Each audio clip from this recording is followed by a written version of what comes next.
Assalamualaikum warahmatullahi wabarakatuh. Sugeng enjang para siswa, sugeng pepanggihan malih kalian Bu Hani wonten ing piwulangan basa Jawi. Dinten menika, Bu Hani badhe ngandharaken materi babagan aksara Jawi. Cobi dipun buka modul basa Jawi kelas 8, kaca 53 lan 51. Bu Hani badhe ngandharaken materi babagan aksara mandraswara. Napa niku aksara mandraswara? Aksara kang pangucapane rangkep. Dados manda-manda niku tegese rangkep. Aksara mandraswara cacahe wonten sekawan. Wujude sampun Bu Hani andharaken ten ngandhap niki. Kita bahas tunggal baka setunggal. Ingkang sepisan inggih menika wujude ngeten niki asmane cakra. Gunane kangge sesulih panjingan ra. Jinise cakra maneka warna. Setunggal cakra bentuke ngeten. Gunane kangge sesulih panjingan ra. Tuladhane menawi ajeng nulis tembung srabi. Seratane berarti so, lajeng ngagem cakra, banjur bo. Sanes boten ditulis so pasangan ra. Amargi napa? Pasangan ra sampun digantos dening panjingan ra. Inggih menika cakra. Wujud liyane cakra inggih menika kados mekaten. Jenenge cakra kret. Gunane kangge sesulih cakra lan pepet. Dados swarane mangkeh re. Tuladhane tembung sregep. Berarti seratane so diparingi cakra keret, banjur go pepet lan po dipun pangkon. Sregep kados mekaten seratane sregep. Salajengipun wujude cakra inggih menika cakra suku. Bentuke kados mekaten. Seratane suku riyin nembe cakra. Gunane kangge sesulih cakra lan suku. Tuladhane menawi ajeng nulis tembung krupuk. Berarti seratane ko suku cakra banjur po suku lan ko dipun pangkon. Seratan krupuk kados mekaten. Dipun lajengaken cakra taling. Bentuke kados mekaten. Gunane kangge sesulih cakra lan taling. Tuladhane menawi ajeng nulis tembung kreta, berarti mangkeh swarane re. Berarti seratane ko diparingi cakra banjur taling. To. Seratan kreta kados mekaten.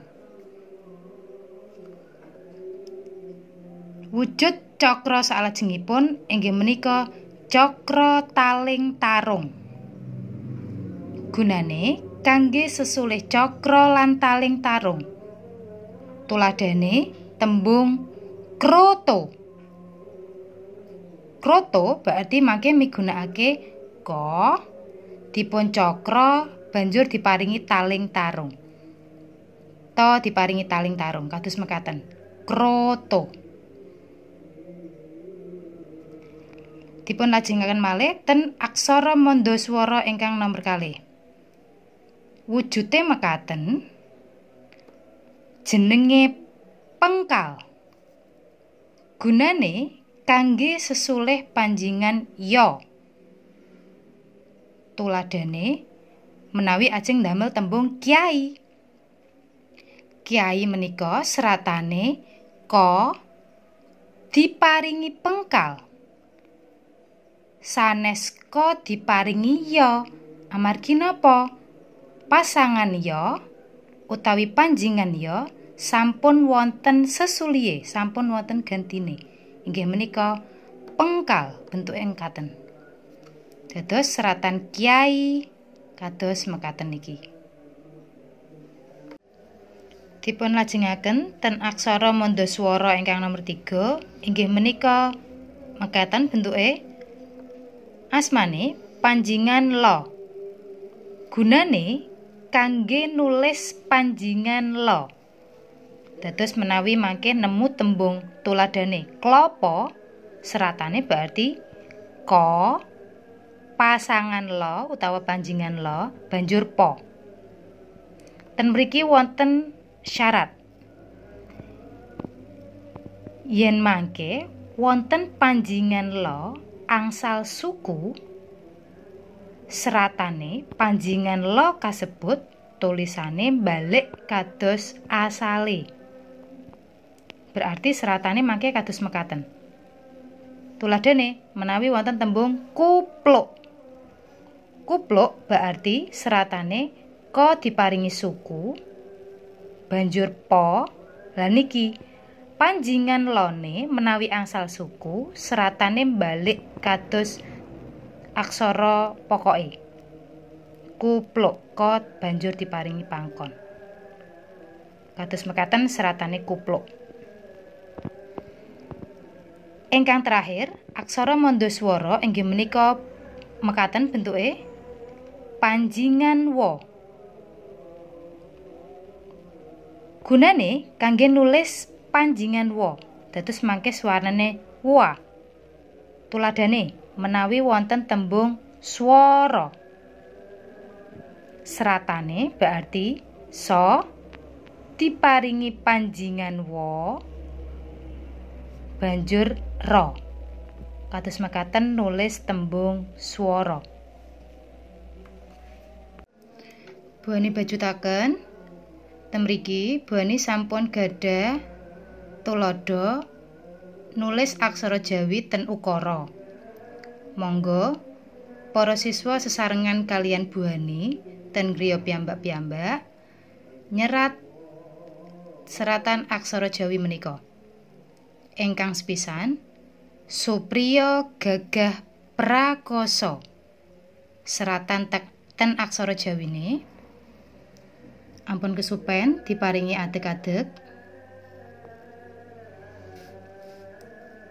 Banjur so amargi niki migunakake aksara murda, Supriya jeneng berarti migunakake aksara murda.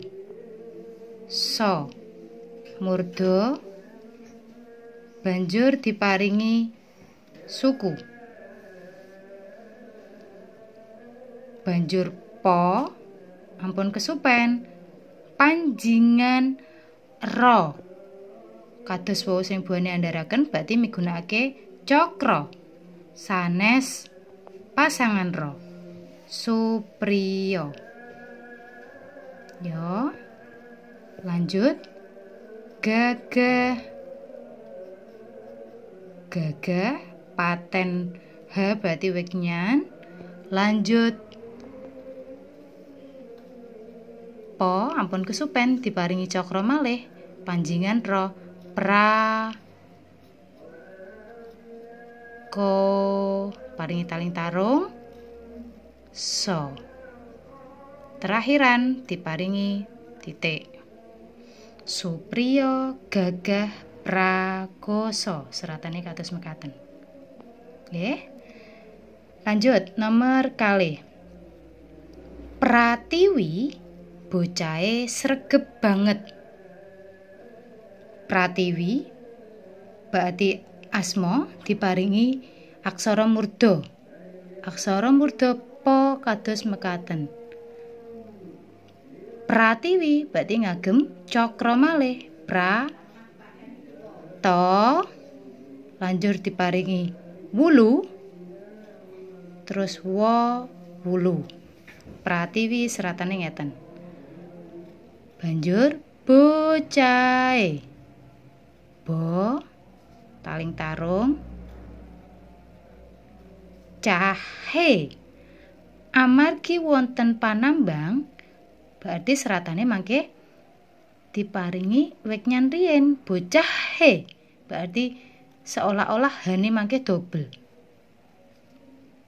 Bocahe lanjut sregep wau ingkang sesulih swara re wau gantose nggih menika cokro keret sregep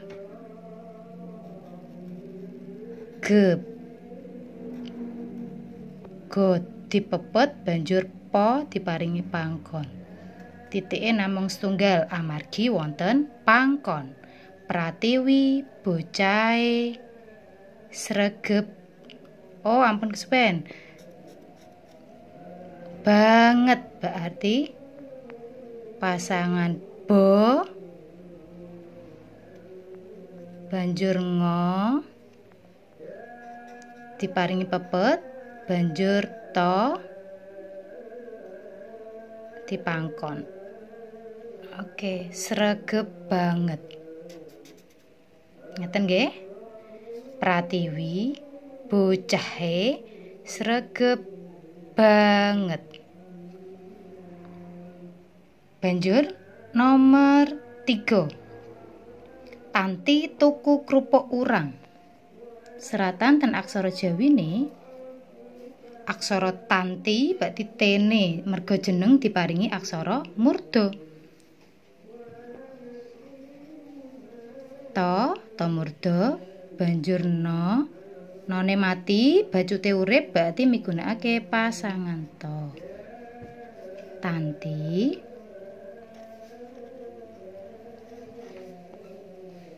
tuku ko diparingi suku ampun kesupen krupuk wau nyerat krupuk berarti diparingi suku banjur cokro suku krupuk urang merga kane mati bacute berarti ngagem pasangan urang paringi cecak banjur titik. Mekaten seratane tanti tuku krupuk urang. Dipun lajengaken ten nomor sekawan. Kopiah saka Kiai. Seratanipun kopiah merga kabiasa mboten asma mboten napa-napa berarti migunakake kabiasa. Kopiah ampun kesupen o taling tarung ko banjur po merga niku wonten panjingan yone mboten diparingi pasangan ya nanging diparingi pengkal. Kopiah weknyan banjur kopiah saka Kiai so diparingi ko saka malih tembung Kiai merga migunakake panjingan ya dadose paringi pengkal malih. Kiai berarti nggih titik. Kopiah saka Kiai. Lajeng ingkang nomor gangsal inggih menika swara klapa tiba bruk. Seratan ten aksara Jawine adeg-adeg rumiyin merga niki ukara banjur swara aksara sa wau panjingan wa wonten seratane sami kalih pasangan wa. Swara biasa nggih. Swara klapa sami mawon. Ko terus diparingi panjingan lo. Klopo. Klopo seratane mekaten. tiba. Tawulu bo tiba bruk. Ayo dieling-eling tembung bruk wau wonten gantosipun piyambak inggih menika cakra.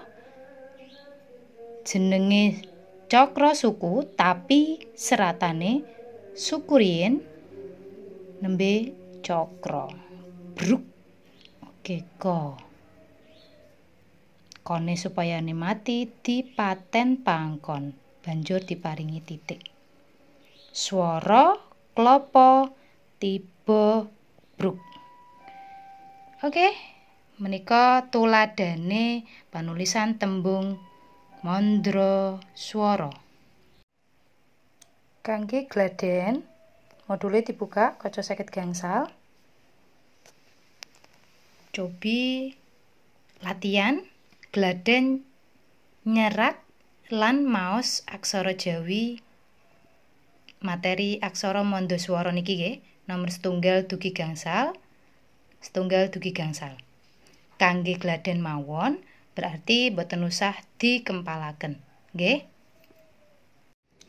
Sampun cekap semanten materi ingkang saged Buani andharaken. Mugi-mugi migunani kagem para siswa sedaya. Buani gadhah piweling tetep ten griya mawon, jaga kasarasan diri sarta keluarga lan sugeng nindakake ibadah ing sasi Ramadan menika. Mugi-mugi para siswa sarta keluarga sedaya tansah pinaringan bagas kasarasan. Amin amin ya robbal alamin. Kagem minggu ngajeng ampun kesupen, insyaallah Buani badhe nganakaken ulangan harian bab aksara Jawi mandra swara menika. Dados para siswa kedah sinau lan gladhen ten griya piyambak-piyambak nggih. Cekap semanten piwulangan dinten menika. Kepanggih malih minggu ngajeng kalian Buani. Wabillahi taufik wal hidayah. Wassalamualaikum warahmatullahi wabarakatuh. Sugeng enjang.